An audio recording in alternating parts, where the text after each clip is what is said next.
Nothing like having trouble with tuning in front of 500 of your closest friends. Oh, we're getting in there now. Well, I got this little thing. Years ago, about 11 years ago, I got a phone call from a friend. He said to me, Robert, would you like to do a tour of Ireland? I said, yes, I would like to go to Ireland and play concerts for people. That sounds good. He said, well, here's the deal. We're going to do a bicycle tour of the UK and Ireland.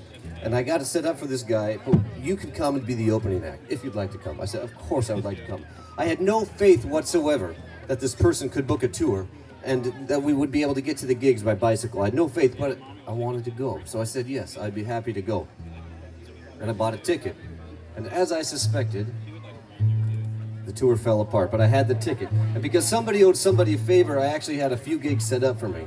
But because I booked a ticket for 5 weeks over and I only had a few gigs booked for me, I had a little bit of time to kill. So I used whatever contacts I had, and I was hopeful. So I flew into Heathrow Airport intending to hitchhike to Dublin. And it worked. I took a bus to Windsor, and there were these English people in fancy English Windsor clothing, and I got out and I started hitchhiking from there. And I got up to Holyhead. I caught the ferry over. Last ferry from Holyhead over to Dublin, caught the last city bus out to the friend of a friend's house who was not expecting me, but she kindly got up, she shared the bed with her sister, and I got her bed, so I was taken care of so kindly my very first night in Ireland after naively thinking I could hitchhike from Heathrow Airport in England to Dublin, and I got away with it.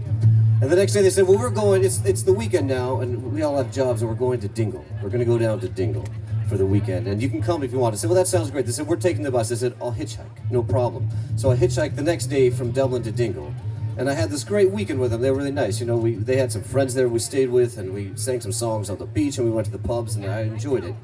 And then they had to go home, and I thought, well, you know, I'll just be able to sort of stay on where we've been staying at their friend's house. But it became very clear that was not going to be all right. So I said, I'll stay anyways. I'll just meet somebody. Well, it didn't work, you know. I just didn't work. I slept on the beach, and I woke up very, very early in the morning because the sun gets up very early in the morning on the most western part of Ireland in Dingle. And so it was about 5 in the morning. I walked around for 1, 2, 3, 4 hours.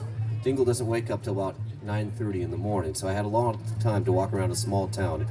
And I said, well, I'll hitchhike out of here. This isn't really working. So I hitchhiked out of there, got about 5 miles, and sat there for 2 hours and said, well, it's getting dark. I got to go back in. I went back in, and that's when the fun began. I went to this trad session in a pub and heard traditional Irish music for the first time. And you hear it on a record, you can see it in the States, but when you sit in a small pub and you're smoking a hand-rolled cigarette with 3 girls from Spain watching an Irish band on the west coast of Ireland, it's pretty good. It's pretty good. So I stayed there a week. And then I hitchhiked all the way up to Belfast, which is not that far in an American state in terms, but it's quite a distance, and played my first gig, proper gig in Ireland, and I met people I've been friends with for a very long time. It was a magical week. And the next time I went back to Ireland, I said I must go back to Dingle. So I went there. I had 2 days off on the tour. I said, if you're in Ireland, you gotta go to Dingle. So I went there. And nothing, dud. It was a dud. I hitchhiked out, but on the way hitchhiking out, I got picked up by a harpist who ran a music venue. He said, hey, here's my card. Next time you're in Dingle, I'll set up a gig for you. And he left me on top of the mountain pass, and I got down to the next town, again, stuck, nowhere. I said, well, I got to go back in to Dingle. It worked last time. Maybe I'll go back in. So I stuck out the thumb, and some people picked me up. I said, you wouldn't believe this. A couple of years ago, I was here. I heard some music. It was so good, and I wanted to come back. I'm looking for this guitar player, Tony Byrne. He blew my mind. He played such great guitar. They said, that's our son. We're going to see him play right now. They took me in. I went to the trad session. They put me up for the night. You got to make friends wherever you go. I've been going to Ireland for over 10 years now, and in the spring, I have now gone into the tourism business.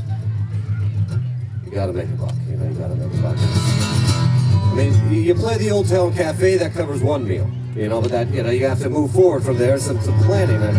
I'm getting deeper into my 30s with every moment here, so if you would like to see Ireland, I'm going, and I'm taking 20 people who would like to come with me, and we are going to listen to great Irish music every night, and that's in early May, so talk with me about that later. And meanwhile, I'm going to sing a song about my favorite magical town in Ireland called Dingle.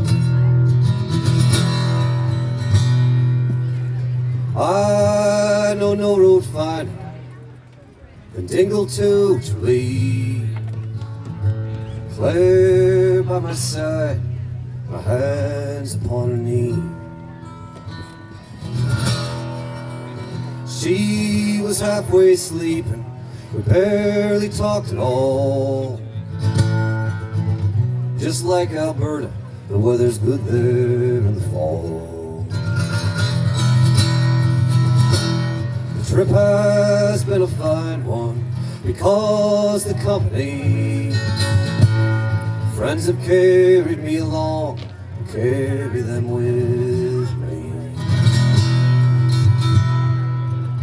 A cottage in the Burren, an old friend took us in.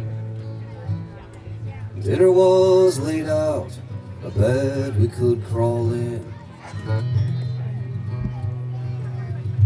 We slipped out of Galway, the gig, it was a bust. I don't do what I need, I do what I must. The trip has been a fine one because the company, friends have carried me along, I carry them with me. She sang Coyote, I sang Oh My Shining Star. One Mitchell, then another, the songs filled up that car. She took me to see her granny, biscuits and tea. My grandmother is dead, that meant a lot to me. I know no road finer than Dingle to Tralee. Claire by my side, my hand